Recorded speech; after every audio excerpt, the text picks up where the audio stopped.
এনে তই বিচাৰি আজি কোনো পালি বুজিবলে আছে কোন যাকে আপোন বুলি লওঁ আকোৱালি সিয়ে আঁতৰিল চোন কোনো নাই মোৰ কাষত আজি আপোন বুলিবলে।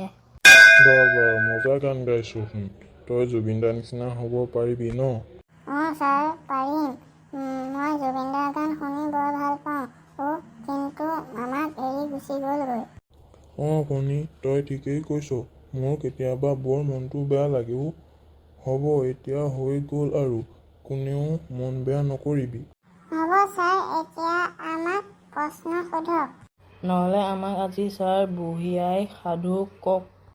কোনটো সাধু ক'ম বাৰু কচোন তহঁতে? ৰ'ব ছাৰ, চাই দিছোঁ কোনটো সাধু ক'ব লাগে। পটাপট ক, মোৰ ক্লাছ কৰি হ'ব আৰু। ছাৰ বুঢ়ীয়ক খিয়ালৰ কথা কওক। অঁ হৰিসিং, তই বৰ ভাল সাধু ক'ব ক'লি, বৰ ভাল লাগে শুনিও। সেইকাৰণেতো ছাৰক কৈছোঁ, এই সাধুটো ক'বলৈ ময়ো শুনি বৰ ভাল পাওঁ। শুন তেনেহ'লে কৈছোঁ। এদিন এটা শিয়ালে ভোকত কিবা খাবলৈ বিচাৰি এখন গাঁৱত মানুহৰ বাৰীৰে ঘৰে লুঙি ভাঙি ফুৰিছিল। তাৰ পাছত এদিন বুঢ়া মানুহ এঘৰত কচু ৰুইছিল। তাৰ পাছত শিয়ালটোৱে দেখিলে। শিয়ালটোৱে ক'লে, ককা আপুনি কচু সিজাই ৰুইছে নে? ককায়ে ক'লে, সিজাই ৰোৱা নাই ককা, আপুনি ইমান বুৰ্বক নে? আজিলৈকে কচু সিজাই ৰোৱেনে নাজানে?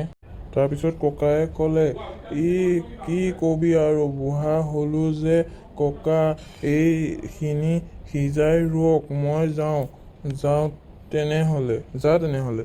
তাৰ পাছত ৰাতি আহি শিয়ালটোৱে গোটেইখিনি কচু খিনি খাই গুচি গ'ল।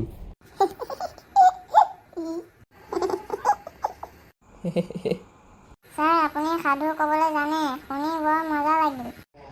জানোতো, তহঁতৰ নিচিনা গৰু নেকি? হ'ব এইবোৰ বাদ দে, ক্লাছ সময়ত গান এটা গা।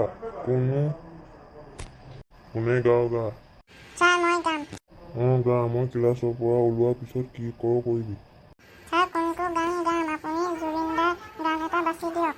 তই এতিয়া শিৱসাগৰত পানী হোৱাৰ কাৰণে যে গাইছে গানটো গা। ৰ'ব ছাৰ, গাইছোঁ। পটাপট গা।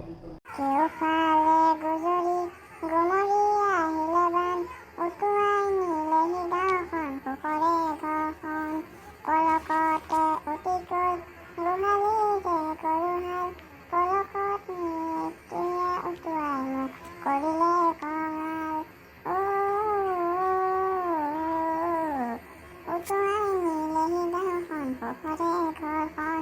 গাব পাৰিছ বাৰু, হ'ব মই যাওঁ, তহঁতে কি কৰ কৰ। হ'ব আপুনি যাওক, আমি যাম আৰু 5 মিনিটৰ পাছত। এতিয়া আমি কি কৰিম?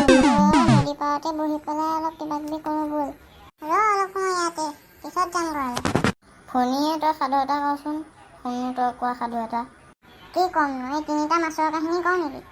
এই 3টা মাছ যে আছিলে, এই মাছমৰীয়াকেইটা যে ধৰিব গৈছিলে, সেই সাধুটোকে কওঁ। শুন তেনেহ'লে। এদিন 3টা মাছে নদীত জঁপিয়াই ফুৰিছিলে।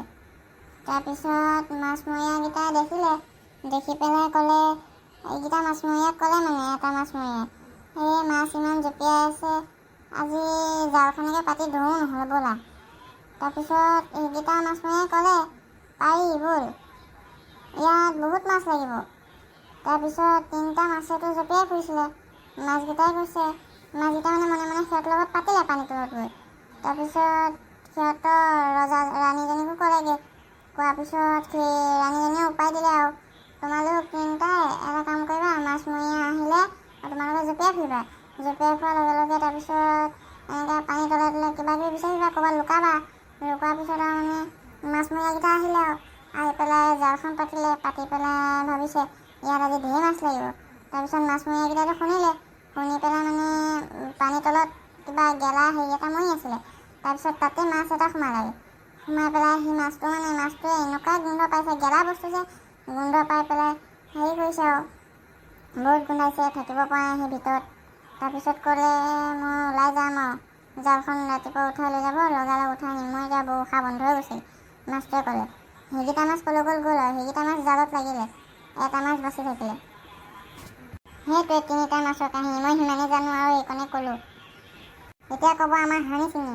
কি ক'ম সেইটোতো ক। তই তেজীমলা সাধুটো ক। পাৰিম অলপ ক'বলৈ, কিন্তু মাজে মাজে খেলি মেলি হ'ব আকৌ। হ'ব, একো নহয় দা তেনেকৈ। কৈছোঁ দেই। এক খাউদৰ 2জনী ঘৈণীয়েক আছিল। বৰজনী এজনী মাথোন ছোৱালী আছিল। তাইৰ নাম তেজীমলা। সৰুজনী কোনো ল'ৰা ছোৱালী নাছিল। তেজীমলাৰ মাক তেজীমলাৰ কেঁচুৱা কালতেই মৰিল। সেই দেখি মাহীয়েকে তুলি তালি ডাঙৰ কৰিছিল। ঘৰখনত একেজনী ছোৱালী।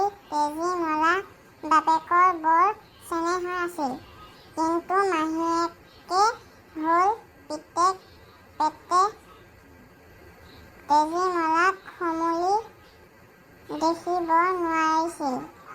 কেৱল গিৰিয়েকৰ ভয়তেহে তাই তেজীমলাক প্ৰতিপাল কৰি ডাঙৰ দীঘল কৰিবলগীয়াত পৰিছিল। আজিকালিকৈ তেজীমলা 10-11 বছৰীয়া হ'ল। সেই গাঁৱৰে ভাল মানুহৰ এঘৰৰ সমনীয়া ছোৱালী এজনীৰে সৈতে বাপেকে সখি বন্ধাই দিলে। তেজীমলাৰ বাপেক বেপাৰী মানুহ। বেহা বেপাৰলৈ নগ'লে নচলে। সেই দেখি সততে তেওঁ চাৰিওফালে বেহাই ফুৰিবলগীয়াত পৰে। এইবাৰ 6-7 মাহলৈকে তেওঁ বেপাৰৰ নিমিত্তে দূৰলৈ যাবলগীয়াত পৰিল। সেই দেখি তেওঁ যাবৰ সময়ত ঘৈণীয়েকে ওচৰলৈ মাতি আনি তেওঁৰ অতি আদৰুৱা তেজীমলাক ঘৈণীয়েকৰ হাতত গতাই দি ক'লে যে এইবাৰ মই 6-7 মাহলৈ বিদেশলৈ যাওঁ।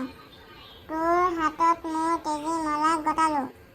মই আদৰুৱা ছোৱালী, তাইক মৰম বেথা কৰি ভালকৈ ৰাখিবি।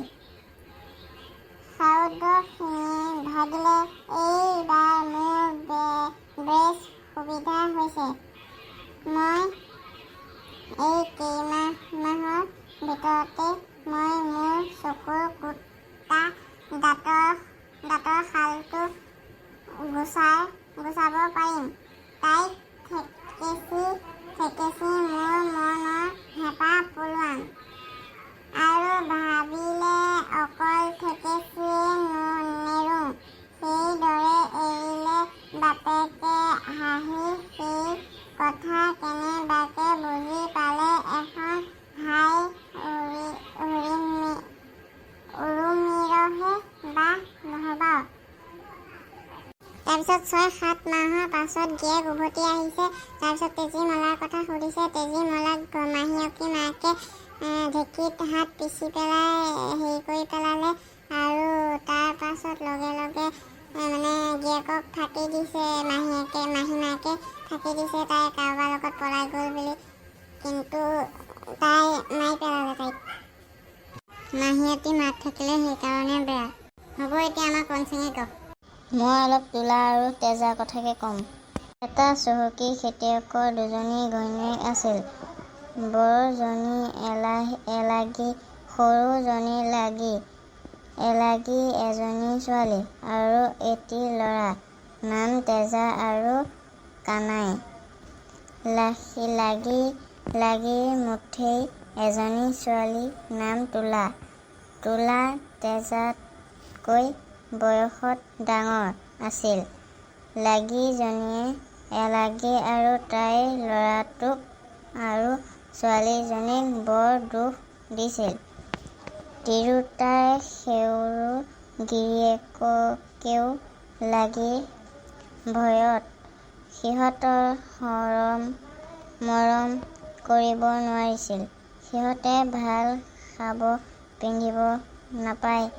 ৰাতিপুৱা তেজা আৰু কানাইয়ে ককৰ পঁইতা ভাত এগাল খাই আকৌ গৰু ৰখিবলৈ গুচি যায়। কিন্তু তুলাই মাকৰ সৈতে তিনি তেতালি মাৰি খায়। ভাল কাপোৰ কানি পিন্ধিব মহা দুখে থাকে। তাৰ পাছত এদিন তুলা আৰু তেজা নদীত গা ধুবলৈ গৈছিল ল'ৰাটোৰ সৈতে। তাৰপিছত তেজাই তুলাক পানীত ঠেলা মাৰি দিলে। পানীত ঠেলা মাৰি দিয়াৰ পিছত মৰি পেলাই তাই মাক মৰিল পানীত গতা মাৰি দিছিল। মাকে মৰি পেলাই তুলাক আৰু কানাইক নদীৰ পাৰত মাতি আনি পায়স দিয়ে। মই সেইকণেই জানো, ক'লো দেই। ভিডিঅ'টো আজি ইমানেই আছিল। যদি ভাল পালে লাইক, কমেণ্ট, শ্বেয়াৰ, ছাবস্ক্ৰাইব কৰিব। Bye bye.